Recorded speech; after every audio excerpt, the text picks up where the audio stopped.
जय हिंद फ्रेंड्स, नमस्कार। आज के वीडियो का टॉपिक है राजस्थान के लोक देवता।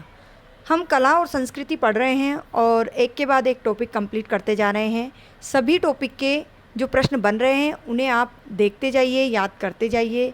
एक बार में याद नहीं होते हैं तो उन्हें आप एक दो बार देखेंगे तो आपको निश्चित रूप से प्रश्नों के आंसर याद होंगे। और ये बहुत अच्छा रिवीजन का तरीका है जिसमें कंप्लीट क्वेश्चन के माध्यम से हम टॉपिक को कवर करते हैं और पूरा कोर्स करवाने की कोशिश करते हैं। तो शुरू करते हैं हम राजस्थान के लोक देवता से संबंधित प्रश्न। हिंदू धर्म में जिन्हें हम लोक देवता कहते हैं उन्हें मुस्लिम क्या मानकर पूजते हैं? इस प्रश्न का अर्थ है कि जो राजस्थान में लोक देवता है उन्हें मुस्लिम भी मानते हैं, उन्हें मुस्लिम भी मानते हैं, पूजते हैं, उनकी पूजा करते हैं। कुछ लोक देवता है जिन्हें मुस्लिम बहुत शिद्दत से पूजा करते हैं जिनकी, तो वह क्या कहते हैं? क्या वह लोक देवता कहते हैं? नहीं, वह इन्हीं लोक देवताओं को पीर कहते हैं और पीर कहकर इनकी पूजा करते हैं। तो आगे हम देखते हैं, लोक देवताओं में पंच पीर किन्हें कहा जाता है? पंच पीर बहुत ही प्रसिद्ध है। 5 पीरों के नाम से जिन लोक देवताओं को जाना जाता है उनकी हम बात करेंगे जिन्हें मुस्लिम भी मानते हैं। तो ये 5 लोक देवताओं की हमने ट्रिक बनाई है जिससे आपको आसानी से याद होगा। गोपा मेहरा या गोपाराम है, इन दोनों शब्दों में से जो भी याद हो जाए उसे आप याद रखें और इसके माध्यम से 5 पंचपीरों को याद रखा जा सकता है। तो गोपा मेहरा से अर्थ है गोगा जी, पा से अर्थ है पाबू जी, मेहरा जी मेहा जी है, ये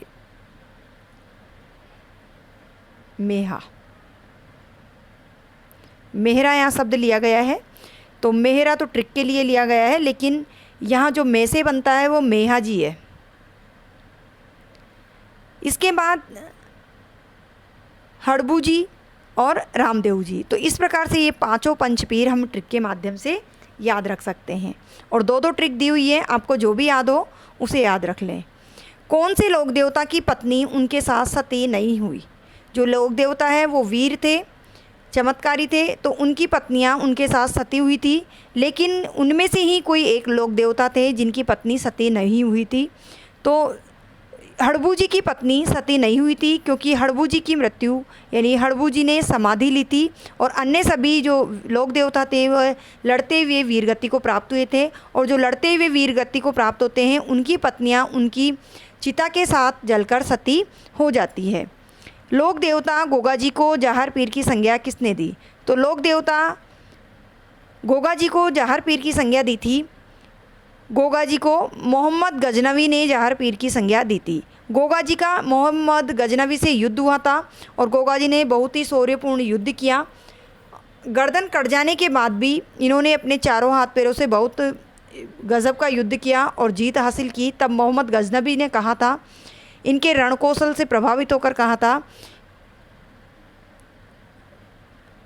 ये मोहम्मद गजनवी ने कहा था इनको जहार पीर। तो जहार पीर इनको मोहम्मद गजनवी ने संज्ञा दी थी इनके रणकौशल से प्रभावित होकर। इनके गुरु थे किसके? जहार पीर जिनको कहा गया है गोगा जी को, तो इनके गुरु थे गोरखनाथ और इनके आशीर्वाद से इनका जन्म हुआ, इस कारण इनका नाम गुगो जी रखा गया था। तो प्रश्न पूछ लिया जाए गोगा जी का बचपन का नाम क्या है? तो गुगो जी। या गुगो जी किसका नाम था? तो गुगो जी नाम था गोगा जी का। गोगा जी का रसावला किसे कहा गया है?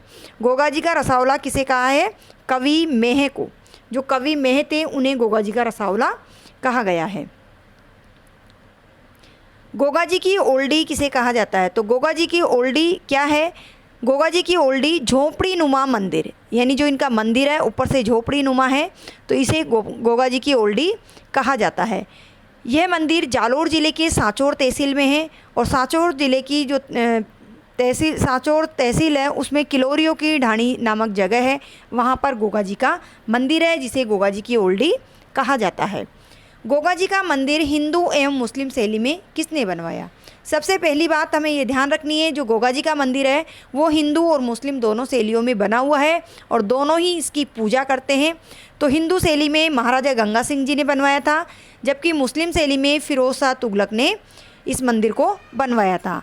और क्या विशेषता है इस मंदिर की? तो यह मंदिर अकबर नुमा है। इस मंदिर में अरबी भाषा में बिस्मिल्लाह अंकित है। जो मंदिर बना है इसमें बिस्मिल्लाह लिखा हुआ है, बाहर तो बिस्मिल्लाह लिखा हुआ है अरबी भाषा में, और अंदर मुख्य मंदिर में ओम लिखा हुआ है। तो इन दोनों बातों से ही स्पष्ट होता है कि ये हिंदू और मुस्लिम दोनों संप्रदायों के लिए हैं और दोनों शैलियों में बना हुआ है, और दोनों संप्रदाय के लोग गोगा जी की पूजा करते हैं। इसका जो पुजारी होता है वो 11 माह तक तो मुस्लिम बनकर पूजा करता है और 1 माह हिंदू बनकर पूजा करता है। जो मुस्लिम बनता है उनमें भी विशेष बात है, कायम खानी या मेयर जो संप्रदाय होते हैं इनके, उस संप्रदाय का या उस गोत्र का होता है कायम खानी या मेयर का।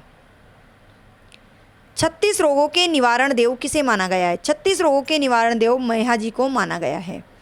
रामदेव जी किसके अवतार माने जाते हैं? तो रामदेव जी कृष्ण भगवान के अवतार माने जाते हैं, जो कृष्ण भगवान विष्णु के अवतार थे।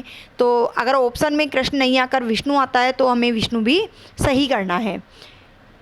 और यह अर्जुन के वंशज के रूप में पूजे जाते हैं। तो प्रश्न ये अवतार भी पूछ सकते हैं और वंशज के रूप में भी पूछा जा सकता है। इनके जो बड़े भाई थे रामदेव जी के, उनका नाम वीरमदेव था और वीरमदेव जी को बलराम के अवतार माना गया।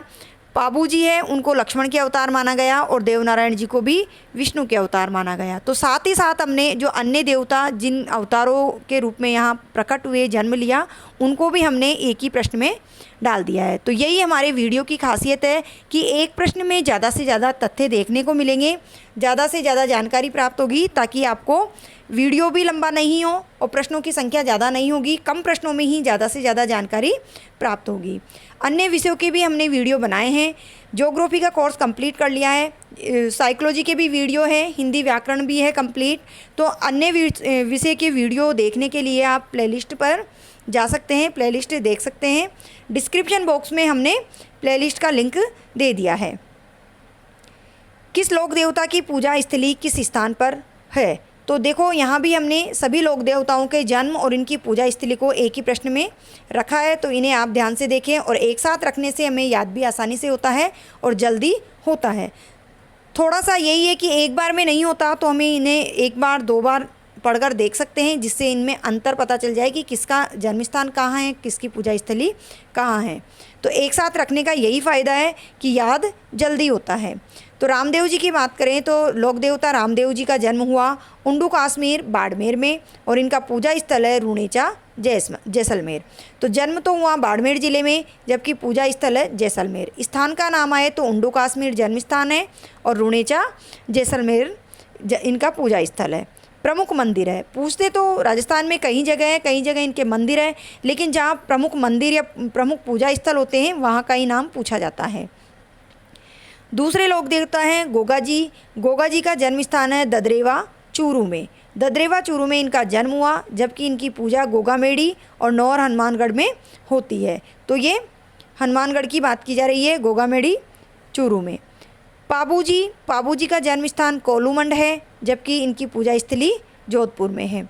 हड़बू जी भुंडेल नागौर में इनका जन्म हुआ, जबकि इनकी जो पूजा स्थली है वो बेंगटी गांव जोधपुर में है। तो जोधपुर में 2 लोक देवताओं की पूजा स्थली है, पाबू जी की और हड़बू जी की, और तीसरे मेहा जी की भी पूजा स्थली जोधपुर में है। तो ये हमें विशेष रूप से ध्यान रखना है और इनको इस तरह से रिलेट करके पढ़ना है कि किस चीज़ की समानता है और किस चीज़ का अंतर है। तो यहाँ जो हमने 5 लोक देवताओं के बारे में जानकारी दी, उनमें से 3 लोक देवताओं का पूजा स्थल जोधपुर है।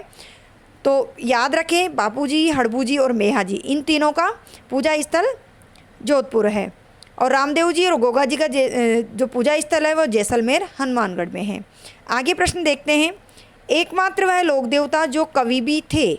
एक ऐसे लोक देवता जो कवि भी थे, जिन्होंने ग्रंथ लिखा है। तो रामदेव जी ऐसे लोक देवता हैं जिनका प्रसिद्ध ग्रंथ 24 वाणियाँ स्वयं रामदेव जी ने लिखा है। इसके अतिरिक्त बाबारी पर्ची भी लिखी है। जो रामदेव जी थे उनकी धर्म बहन थी डालीबाई। डालीबाई ने भी रामदेव जी के साथ साथ यानी एक दिन पूर्व ही समाधि ली थी, दूसरे ही दिन रामदेव जी ने समाधि ली। इनके गुरु थे बालीनाथ। प्रसिद्धि किस बात से हुई रामदेव जी की? तो भैरव नामक तांत्रिक को इन्होंने मारा था। इनके जो भक्त मेघवाल जाति के भक्त हैं उन्हें रिखिया कहा जाता है, और इनका मेला भाद्रपद द्वितीया से लगता है। भाद्रपद द्वितीया से रामदेव जी का मेला लगता है, जिसे बाबारी बीज या बाबारे बीज कहा जाता है। नृत्य 13 ताली नृत्य किया जाता है। रामदेव जी, जो लोक देवता रामदेव जी है, उनके यहाँ 13 ताली नृत्य किया जाता है उनकी आराधना में, और ये नृत्य किया जाता है केवल लड़कियों द्वारा। अविवाहित कन्याओं के द्वारा 13 ताली नृत्य किया जाता है। नृत्यों के प्रश्नों में भी हमें इस बात को ध्यान रखना है। और ये किसकी आराधना में किया जाता है, तो रामदेव जी की आराधना में किया जाता है। रामदेव जी के उपनाम क्या है, रामसा पीर और रूणीचारा बाबा, ये रामदेव जी के उपनाम है। आगे प्रश्नों में देखते हैं, मैं तो पीरहा थे पीरा का भी पीर हो, ये बात किसने किसके लिए कही थी। तो बहुत ही महत्वपूर्ण प्रश्न है। ये बात कही थी 5 मुस्लिम पीरों ने। किसके लिए कही, रामदेव जी के लिए। पर्चा देने पर, पर्चा अर्थात चमत्कार दिखाने पर। बाबा रामदेव जी ने चमत्कार दिखाया। इस चमत्कार को देख करके जो 5 मुस्लिम पीर थे जिन्होंने इनकी परीक्षा लेनी चाहिए थी, तो उनके चमत्कार को देखकर उन पीरों ने कहा कि हम तो पीर हैं, लेकिन आप तो पीरों के भी पीर हैं। तो ये चमत्कार क्या था, 5 मुस्लिम पीर बाबा रामदेव जी के पास आए, और जब भोजन का समय हुआ तो इनको भोजन परोसा गया या परोसा जाने वाला था, तब इन पीरों ने कहा कि हमारे खाना खाने के बर्तन तो मक्का में ही रह गए हैं और हम उनके अलावा अन्य किसी बर्तन में खाना नहीं खाते हैं। तब बाबा रामदेव जी ने कहा था, लोक देवता रामदेव जी ने कहा था कि इसमें कौन सी बड़ी बात है, आप 2 मिनट आंखें बंद कीजिए, आपके बर्तन अभी हाजिर होते हैं। और इन्होंने ऐसा ही कर दिखाया। इस चमत्कार को देखकर ही ये बात पीरों ने कही थी। दूसरी विशेष बात, रम्मत नाट्य शुरू होने से पूर्व रामदेव जी के भजन गाए जाते हैं। 4 हाथ वाले लोक देवता किसे कहा जाता है, तो 4 हाथ वाले लोक देवता किसे कहा जाता है, कल्ला जी को। ये चित्तौड़ के साके के लिए भी प्रसिद्ध है कल्ला जी। इनके अन्य उपनाम हैं शेषनाग का अवतार, कर्णधम, बाल ब्रह्मचारी, अफीम, केसर स्वामी। ये सब 4 हाथ वाले लोक देवता कल्ला जी के उपनाम हैं। राजस्थान की सर्वाधिक लोकप्रिय राजस्थान के सर्वाधिक लोकप्रिय देवता किसे माना जाता है, तो सर्वाधिक लोकप्रिय देवता माना जाता है तेजा जी को। ये हमें ध्यान रखना है। तेजा जी का जन्म हड़नाल्य ग्राम नागौर में हुआ, और किसके यहाँ हुआ, तहाड़जी जाट के यहाँ हुआ। इनकी माता का नाम राजकुंवर था। इनके घर पर हुआ इनका जन्म, और 1074 ईस्वी में हुआ। नागवंशी है, ये नागवंशी माने जाते हैं, और धोलिया गोत्र के। तो देखो कितनी सारी बातें एक ही प्रश्न में। इनके पिता का नाम, जगह का नाम, माता का नाम, जन्म का समय, और कौन से गोत्र कौन से वंश के हैं, तो नागवंशी है, धोलिया गोत्र के हैं। किसके बारे में बात की जा रही है, तेजा जी के बारे में। इनकी रुचि किस कार्य में थी, तो इनकी रुचि समाज सेवा व शस्त्र संचालन में थी। इनकी पूजा सर्पों के देवता के रूप में की जाती है, और इन्हें काला बाला के देवता भी कहा जाता है। बाला, काला बाला के देवता भी कहा जाता है। निर्वाण स्थली, निर्वाण स्थली से अर्थ है इनको जो मोक्ष प्राप्ति हुई, इनका जो मृत्यु का समय, जिसे मृत्यु नहीं कहेंगे, निधन कहेंगे, तो निर्वाण स्थली सुरसुरा अजमेर है, जहाँ पर इनकी जागीर निकाली जाती है। प्रतीक चिन्ह है किसका, तेजा जी का प्रतीक चिन्ह भाला लिए अश्वारोही है, जिसकी जीवा पर सर्पदंश प्रदर्शित किया जाता है। एक और लोक देवता जिनका प्रतीक चिन्ह भी भाला लिए अश्वारोही है, लेकिन तेजा जी का जो चिन्ह है उसमें जीवा पर सर्पदंश भी प्रदर्शित किया जाता है। तेजा जी के प्रधान पूजा स्थल कौन कौन से हैं, तो प्रधान पूजा स्थल में सेदरिया मूल स्थान है, भावता व ब्यावर, ये सब तेजा जी के पूजा स्थल है। मृत्यु का कारण था लाछा गुजर की गाय मेर के मीणाओं से छुड़ाते हुए ये वीर गति को प्राप्त हुए थे। शकुन शास्त्र के ज्ञाता कौन से लोक देवता को माना जाता है, तो शकुन शास्त्र के लोक देवता मेहा जी को माना जाता है। शकुन शास्त्र के ज्ञाता हड़बू जी को माना जाता है। यहाँ प्रश्न का आंसर ये है, हड़बू जी कौन थे, मेहा जी सांखला के पुत्र थे। मेहा जी सांखला के पुत्र हड़बू जी को शकुन शास्त्र के ज्ञाता माने जाते हैं, और ये हड़बू जी रामदेव जी के मौसेरे भाई थे। ये सन्यासी योद्धा थे। इनके पुजारी सांखला राजपूत होते हैं। तो कौन से लोक देवता के पुजारी सांखला राजपूत होते हैं, ये होते हैं हड़बू जी के। और मनौती पूर्ण होने पर इनके श्रद्धालु हड़बू जी की गाड़ी की पूजा करते हैं। हड़बू जी की गाड़ी वह गाड़ी जिसमें अपंग गायों के लिए हड़बू जी चारा लाया करते थे। लोक देवता रामदेव जी से संबंधित शब्दावलियों के भावार्थ बताइए। बहुत महत्वपूर्ण प्रश्न है, इनमें से कुछ भी देकर के प्रश्न पूछ लिया जाता है। आगे पहले भी बहुत प्रश्न पूछा गया है और अब भी पूछे जा सकते हैं इस प्रकार के प्रश्न। तो किसी भी शब्द को आप याद रखें और उनके क्या अर्थ है, कहाँ प्रयोग किए जाते हैं। तो जो ध्वजा होती है, रामदेव जी से संबंधित शब्दावली की बात कर रहे हैं। ध्वजा जिसको नेजा कहा जाता है और ये नेजा पचरंगी होती है। पैदल यात्रियों को जात्रु कहा जाता है और रामदेव जी के जागरण को जम्मा कहा जाता है। जागरण में गाए जाने वाले गीतों को ब्याउले कहा जाता है। रामदेव जी के पदचिन्ह पगले कहलाते हैं। पगले रखने का जो स्थान होता है उसे ताक या आल्या कहते हैं। रामदेव जी के जयकारे लगाए जाते हैं, उन्हें बादली कहा जाता है। और रामदेव जी के नाम का धागा बांधा जाता है, उसे पातकी या कुलद्री कहा जाता है। गीतों को गाने वाले भक्तों को रिखिया कहते हैं। मेघवाल जाति के भक्त इनके गीत गाते हैं, उन्हें रिखिया कहा जाता है। और मंदिर में चढ़ाए जाने वाले घोड़े, लोक देवता रामदेव जी के मंदिर में जो घोड़े चढ़ाए जाते हैं उन्हें घोड़ले कहा जाता है। देखो, घुड़ला अलग शब्द है, घुड़ला नृत्य होता है और ये होता है घोड़ले। जो पुजारी होते हैं मंदिरों में उन्हें घोड़ले कहा जाता है और यहाँ पर रामदेव जी के जो घोड़े चढ़ाए जाते हैं उन्हें घोड़ले कहा जाता है। प्रकृति प्रेमी लोक देवता कौन से हैं? तो प्रकृति प्रेमी लोक देवता हैं तल्लीनाथ जी। जाम्बू जी भी प्रकृति प्रेमी है, इन्होंने भी पेड़ों की रक्षा की और इनके अनुयायी विष्णुई संप्रदाय के हैं, उन्होंने भी रक्षा की। सर्वप्रथम नीम और गोबर का प्रयोग औषधि के रूप में किस लोक देवता ने स्पष्ट किया? तो औषधि के रूप में देवनारायण जी ने गोबर व नीम का प्रयोग किया। देवनारायण जी का पूजा स्थल कोठा दड़ावता आसिंद भीलवाड़ा में प्रमुख रूप से है। अन्य स्थानों पर भी देवनारायण जी की पूजा की जाती है और बहुत ही प्रमुख मंदिर है। तो उनमें अन्य नाम हैं देवधाम जोधपुरिया जो निवाई में है, बनस्थली निवाई, और देवमाली जिसे कहा जाता है ब्यावर में है, और देवडूंगरी चित्तौड़गढ़ में है।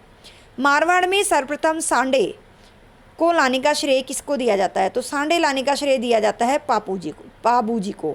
और सांडे क्या होता है? ऊँट होते हैं। तो ऊँट लाने का श्रेय पाबू जी को दिया जाता है मारवाड़ राजस्थान रेगिस्तान में। ऊँटों की पालक जाति कौन है? ऊँटों की पालक जाति है रायका रेबारी, जिनके ये मुख्य आराध्य देव है। कौन से? पाबूजी रेबारी या रायका जाति के मुख्य आराध्य देव है और ऊँटों की पालक जाति है रायका रेबारी। 5 पीरों में पाबूजी का नाम प्रथम स्थान पर आता है, यानी प्रथम स्थान पर 5 पीरों में नाम लिया जाता है पाबूजी का। पाबूजी के प्रमुख सहयोगी कौन थे? तो पाबूजी के प्रमुख सहयोगी थे चांद, डेमा, हरमल आदि। पापूजी का प्रतीक चिन्ह भाला लिए अश्वारोही है। पापूजी प्रकाश आसिया मोड़जी द्वारा लिखा गया एवं पापूजी के गीत पावड़े कहलाते हैं। आप देखिए आंसर में 3 चीज़ें बताई गई है, अन्य 3 चीज़ें और बताई गई है। जो प्रश्न है उसका आंसर है चांद, डेमा व हरमल जो पापूजी के सहयोगी थे। इसके अतिरिक्त पापूजी का प्रतीक चिन्ह बताया है भाला लिए अश्वारोही। अभी हमने ऊपर तेजा जी की बात की, वह भी भाला लिए अश्वारोही है, परंतु उसमें सर्पदंश जीभ पर भी दिखाया जाता है। पाबू प्रकाश किसने लिखा? आसिया मोड़जी ने। एवं पाबूजी के जो गीत होते हैं उन्हें पावड़े कहा जाता है। पासे पाबूजी और पासे पावड़े। पाबूजी के अनुयायी विवाह के 3.5 फेरे लेते हैं। तो ये थे राजस्थान के लोक देवताओं से संबंधित महत्वपूर्ण प्रश्न। अगला और टॉपिक लेकर हम जल्दी ही आने वाले हैं, तो इन प्रश्नों को आप देखते रहिए। जल्दी आने वाली सभी परीक्षाओं के लिए ये रिवीजन के तौर पर बहुत ही महत्वपूर्ण वीडियो हैं, तो आप इन्हें रिवीजन के तौर पर 1 नहीं 2 बार भी पढ़ेंगे तो आपको 10 मिनट 15 मिनट से ज़्यादा नहीं लगेंगे। तो बहुत अच्छे प्रश्नों को हमने समावेश किया है। एक तरह से देखा जाए तो टॉपिक का सारांश इन वीडियो में मिलता है। तो रिवीजन के तौर पर बहुत अच्छे प्रश्न